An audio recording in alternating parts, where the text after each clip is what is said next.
All right.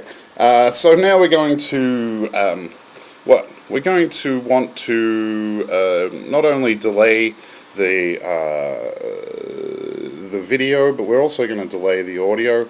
I'm going to use an ADC to do this, which is the analog to digital converter. We could use that, or the easy ADC. I don't think it matters.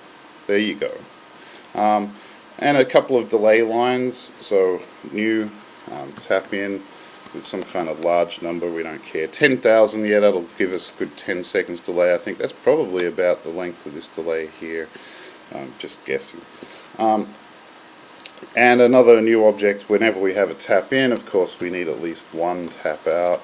You can use multiple tap outs for every tap in you have, or you can just type a number into the tap out and it will give you multiple taps. Hey, I could even demonstrate that, like 5? No, that's not the way it works. Oh, that's right, yeah. Just keep typing numbers in here. Anyway, this isn't what I want you to do. I'm just demonstrating that, yes, you can create multiple taps on a tap out by just putting more numbers in. Alright, good. There's my delay. Let's just stick with one delay. I don't care about, if you wanted stereo, of course you'd want to duplicate this for the right side of your ADC, or right side of your input. And we'll stick this all out through through our old trusty Easy DAC. I might as well stick it out. Trusty Easy DAC. This is going to be Trusty Easy DAC. Yeah, okay. So there's the 10-second delay. That didn't. Oh yeah, that's because I started. I don't know why that wasn't a 10-second delay. Anyway, now all we need is something to create some kind of ramp or something to create our delay. I don't know. Let's try. I'm going to make something I kind of like using cycle. So make a new object with cycle tilde. This is just to make an oscillator that goes up and down. And since I'm going to be driving a signal value, which is my delay time, I'm going to create, I'm going to add some value so that it stays within the range, well, at least beyond 0, and definitely not negative. Alright, so just plus 1.1 is what I added there. And I'm going to multiply it by some largish number, so I don't know, 2,000, is that too big? I just can't tell you. Alright, so there's putting in some kind of delay here, and we can, well, it's not putting in a delay until I attach it to my tap out. And if I turn this thing on, of course, you're going to hear what you'd expect to hear, which is a kind of modulating delay. And we'll stick this all out through and that's me. And the feedback always gets really interesting with having your speakers turned up on a laptop here.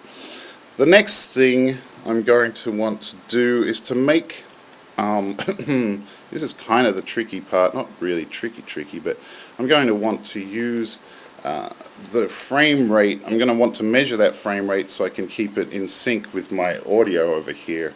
Okay, there'll be a few things I'll want to do that. For that, I'm going to make a new object here called timer. So timer measures the time between a bang, a bang on the left side, that's the start of the interval to be timed, and a bang on the right side, which is the end of the interval to be timed. And to find the time between successive frames, which actually, I'm not sure, I didn't try this, but you could try using one of these things called FPS, frames per second. But I'm using the timer. So every matrix I get, I start the timer, and then every matrix I get, I also get the time by hitting the end thing over here. Okay, timer, and then I'm going to want to use the average time. So I'm going to use a thing called mean. So a new object here called mean. Don't be so mean.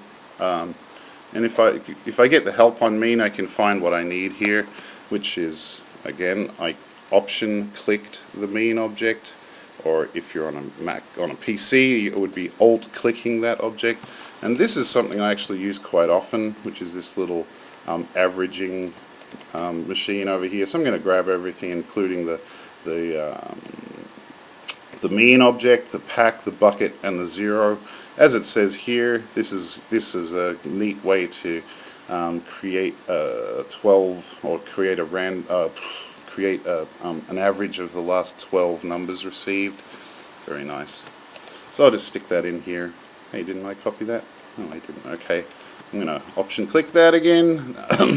This is a this is a rewind here.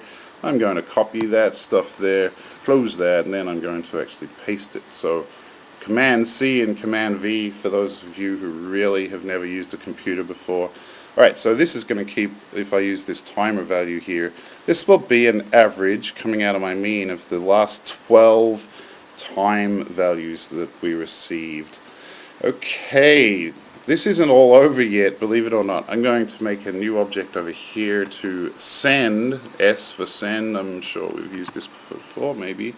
S, I'm going to send this to sound so I can get a average, or I get something. Oh yeah, keep track of where this thing's at.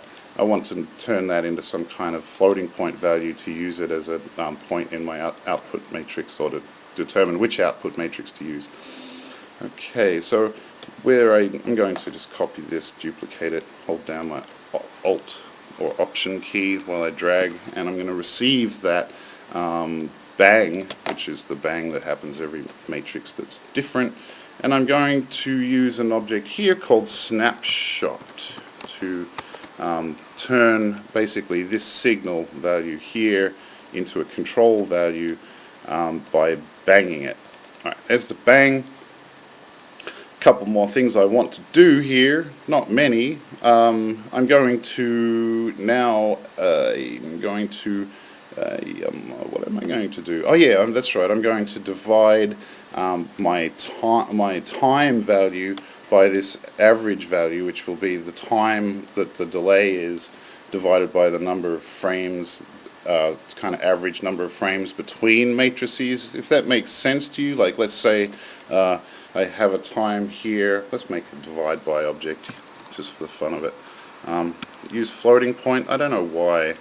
Okay. Divide by some random floating point number. Okay. This will be my time coming in here. So let's say I've got 300 millisecond delay on my tap out here. 300 milliseconds here divided by, let's say I've got 30 average time, 30 milliseconds between frames. 300 divided by 30 means I'm going to want to have a 10 frame difference, or a 10 frame delay. Yes, that was actually quite clever. So what we just proved here is that if I add 1, yes, that means that that's basically a delay of the 127 frames. So I guess that makes some sense to you now, because we're reading 1 frame ahead of our write point here. So we're always 1 full cycle behind where we're writing. Okay, and to actually access, we're going to want to add some value here, which will be essentially if 127, I think that's right, 127, if we add 127, we should actually have a 0 delay. We could try that actually. Let me put an integer box in here, and I'll try just adding 127 and see what happens when I turn this on. Okay, where's my window? I should have no delay there. It looks like no delay. What about 128? What's that going to do for me? Where's my window gone here? Oh, that is now gone over to the other side, and we are now looking at the longest delay we can have, which was the same as adding 1. I guess that's no surprise. Okay, 127, let's go back and look at that. Make sure that's kind of, yeah, that's about as close to a 0 delay as we're going to get, maybe. I don't know. It doesn't really look like it's outputting the same matrix it's writing to me. But then again, appearances may be deceptive.